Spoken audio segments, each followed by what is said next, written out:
Mahirap makalimutan ng unang nagpatibok sa puso mo. Pero paano kung magbalik siya? Tatanggapin mo pa ba?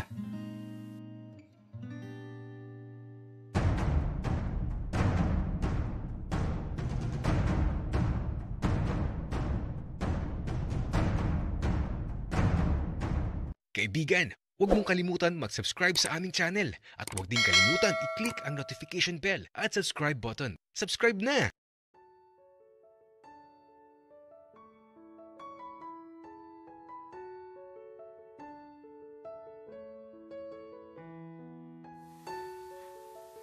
Sa gabing nagdaan, naisip ko lang kung paano ako magsisimulang muling balikan ng nakaraan.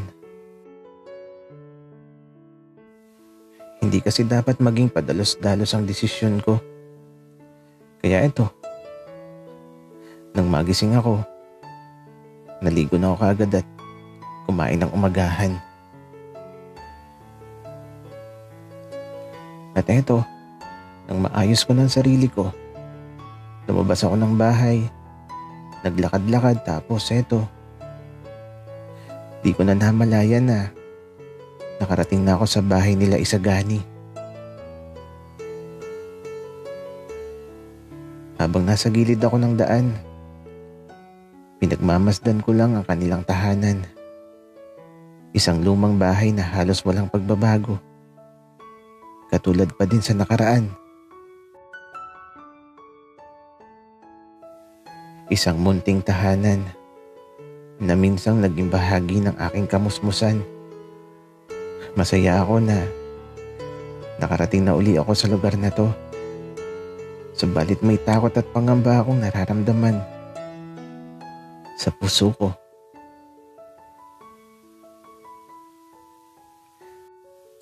Hanggang sa bigla na lang akong kinabahan kasi si Isagani lumabas siya bigla sa bahay nila.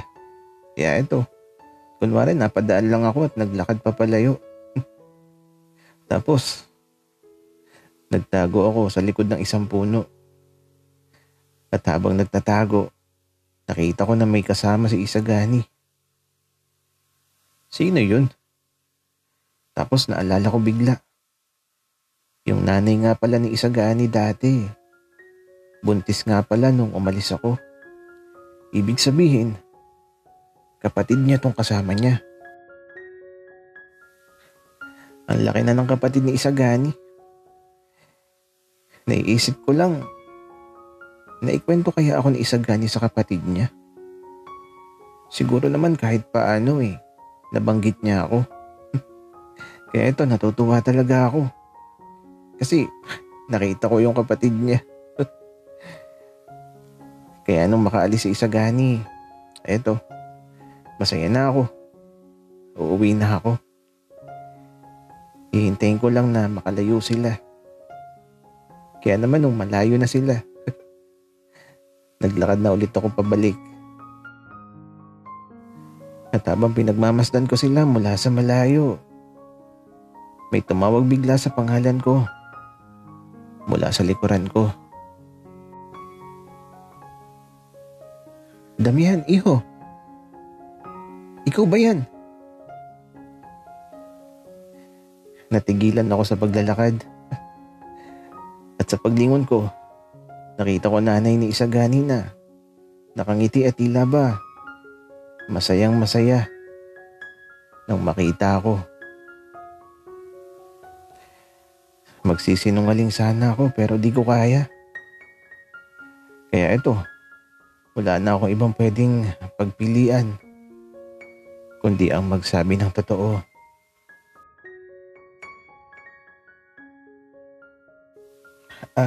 Opo.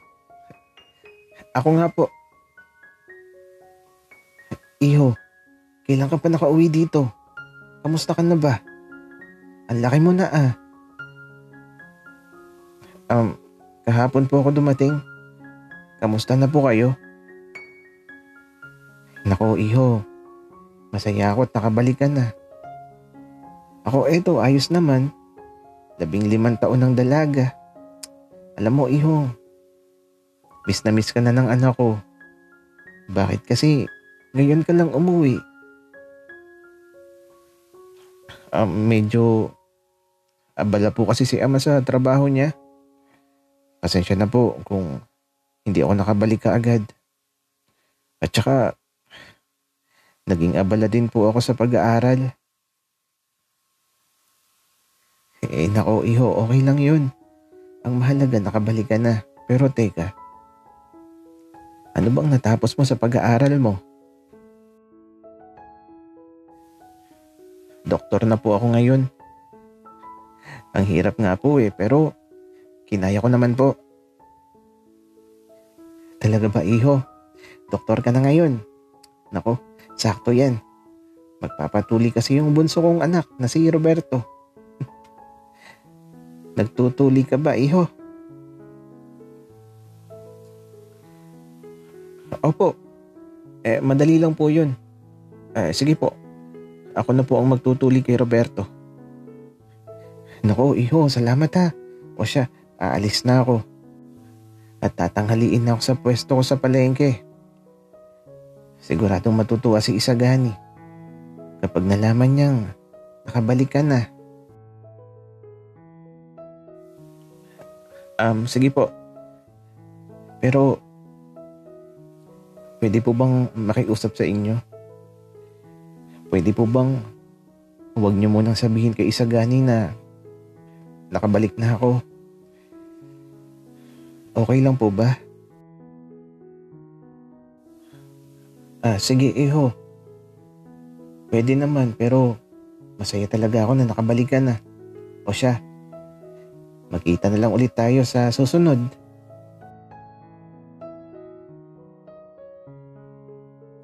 Kaya ito, umalis na yung nanay ni Isagani. Naiwan na ako mag-isa at masaya naman ako sa pagkikita namin. Sana lang talaga huwag malaman ni Isagani na nakabalik na ako. Natatakot kasi ako Ang laki ni Isagani. Pero kung totoo man na sinasabi ng nanay ni Isagani na namimiss niya din ako, kahit paano nasasabik ako. Pero wag muna. Dapat handa ako sa araw na yun. Kaya ito, bumalik na muna ako sa bahay. At ito, ako lang ang tao dito. Wala si ama at yung nag-aalaga ng bahay namin. Kaya naman, nahiga na lang ako sa silid ko. Nag-isip-isip hanggang sa di ko na namalayang nakatulog na pala ako. At ito, di ko na namalaya na mahaba pala ang naging tulog ko. Kaya nung magising ako, tanghali na. Andito na din sila ama. Ama, saan po kayo galing? Anak, inasikaso ko lang yung mga lupa natin dito. Lahat yun, ipapamana ko sa'yo. Anak, wala naman kasing ibang magmamana nun. Ikaw lang.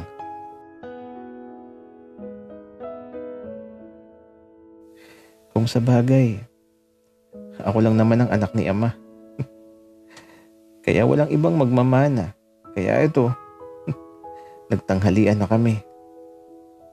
Tapos nasa bakuran lang ako ng bahay matapos makapagtanghalian. Nagpapalipas ng oras habang nakaupo sa ilalim ng malaking puno. Wala akong maisip gawin. Medyo nakakainip. Pinagmamasdan ko nga lang yung mga dahon na nahuhulog dahil sa malakas na paghihip ng hangin. At sa paglipas ng mga oras, parang malapit nang magdapit hapon. Wala talaga akong magawa, kundi ang magtambay. Hanggang sa, eto, may nakita ako.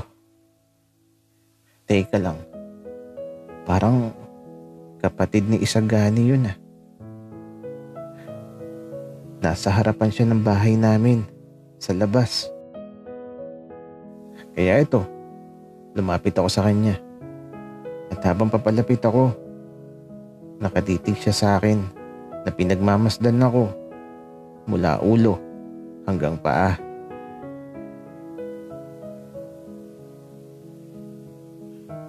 Sinong kailangan mo? Ikaw ba si Damian? Sabi ng nanay ko, dumating ka na daw. Huwag kang mag-alala. Di ko sasabihin kay kuya. Papasukin mo ako at mag-usap tayo. Nagulat ako dahil sa sinabi ng kapatid ni Isagani. Kaya ito, pinapasok ko na kaagad. Nakakatakot eh.